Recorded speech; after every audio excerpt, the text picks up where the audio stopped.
Hi, I'm Brittany Golbeck, and I have virtual and augmented reality. And so I wanted to kind of just do an intro video to kind of explain how to go through the presentation and some things that you might need to know in order to follow along with the presentation. So looking at this very first slide, I found these definitions for virtual reality and augmented reality on dictionary.com because, to be honest, at first I was a little confused between the two, as I think probably a lot of people might be because they are so similar. But I found this definition, and so it said that virtual reality is a realistic and immersive simulation of three-dimensional environment created using interactive software and hardware and expected or controlled experienced or controlled by movement of the body. So what I took away from that is that it is an interactive three-dimensional environment. So it's using not just your sight, but your body as well. You can move your arms and control things within that virtual reality and your legs, and you're fully immersed in that situation. Whereas augmented reality was defined as an enhanced image or environment as viewed on a screen or other display produced by overlaying computer generated images, sound, or other data on a real world environment. So that being said, like watching an experience happen, or having something on your computer or your phone showing you these different sounds or information to give you an extra experience, but it's not the full body immersion like virtual reality is. And then I found a link here. It's on Forbes, and it's talking about the difference between virtual reality and augmented reality. And there's also something called mixed reality, which, if you can imagine, is just a mix of both virtual and augmented.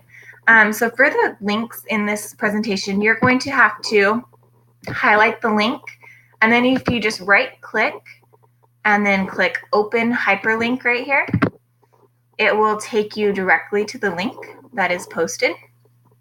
So this was that first one, the Forbes. And so it says the difference between virtual reality, augmented reality, and mixed reality. So if you scroll down, it's going to give you some differences, some little clips of what the differences are. And it also has a really cool infographic on here that I really liked. Oops, sorry about that. But it goes into a little more detail about what the different types are. So that's something for you to read and get more acquainted with. And then we go back here. So then following the presentation, you're just going to keep going through the slides, and there's these links on here for you to read. So you, again, just highlight the link, right click, and then go to open hyperlink. And so this one is a Horizon report, and I actually found a couple of links off of the Horizon report that I've put down here for you. But if you go to this one and you click on it, it might be a little tricky to navigate. So if that pops up, just push OK. Oh, that didn't work. Let's try this again.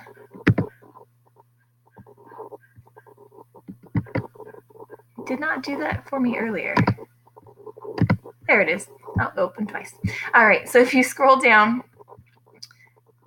to the table of contents here, what you're going to want to click on is this mixed reality down here at the bottom.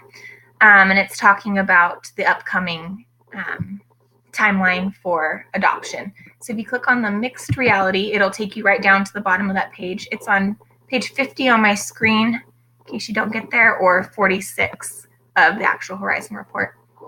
But this just kind of talks about the technology and its importance.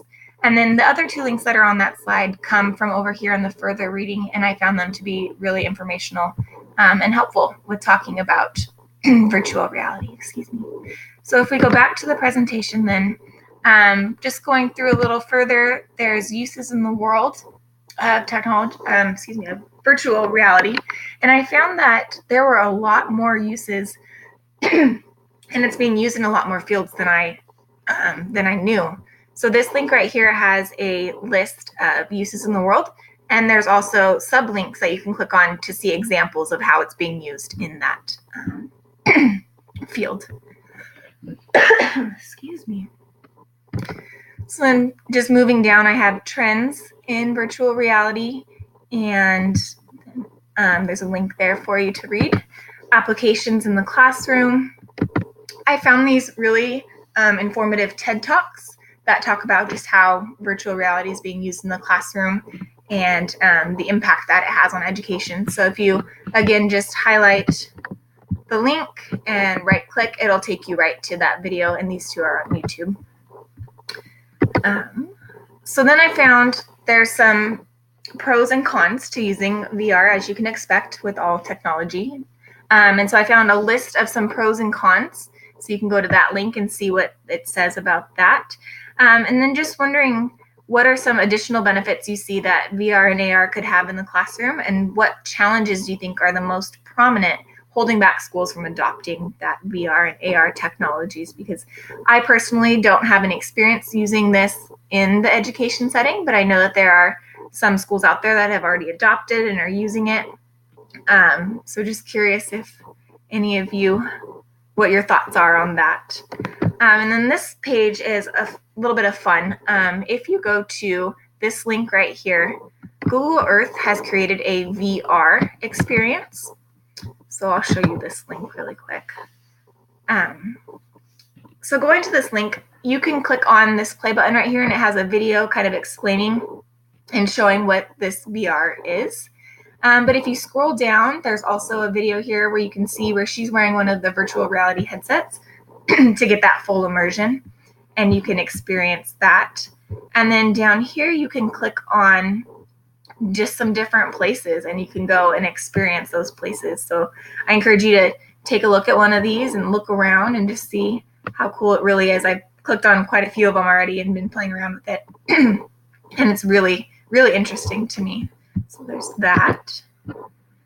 And then there's a video right here, and it's a YouTube video where you can experience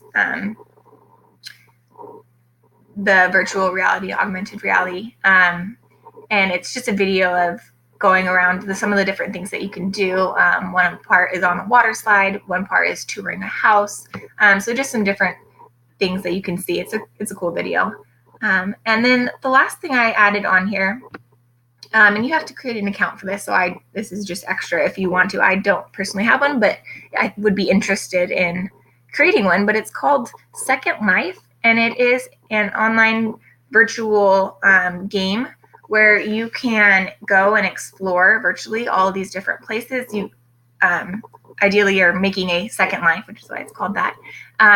So you can also talk with people from around the world. You can communicate and just have different experiences with people all around the world and experience other things. So it's pretty cool from what I've seen and heard about it. So that's just another option there for you. And then the last slide on here is just some questions that I have for you. Have you had any experience with virtual or augmented reality technology in the classroom? Like I said, I haven't personally, but I can see the benefits of it. So I'm just curious if anyone out there has had some personal experiences with it, or if you would be open to trying it out in the classroom. And then what is one way VR and AR is being used that you did not know existed? So like I said, there are so many ways that it's being used in so many different fields that it's being used that I never knew that they were already doing, which is pretty cool. So what's one way that you didn't know? Or if you knew all of them, that's great. You already have a one up on me. And then the last one, do you believe the benefits of using VR, AR in the classroom outweigh the challenges? So like I said, I showed that pro and con article that has some pros and cons for you. And just kind of wondering, do you think that it is worth it to have it in the education system? Or do you think that it's something that should be left for home or for businesses or other use? So that's how you'll navigate my presentation. I hope that you enjoy reading all the links and watching the videos that I've included. I think that they are some really informational tools. So thank you.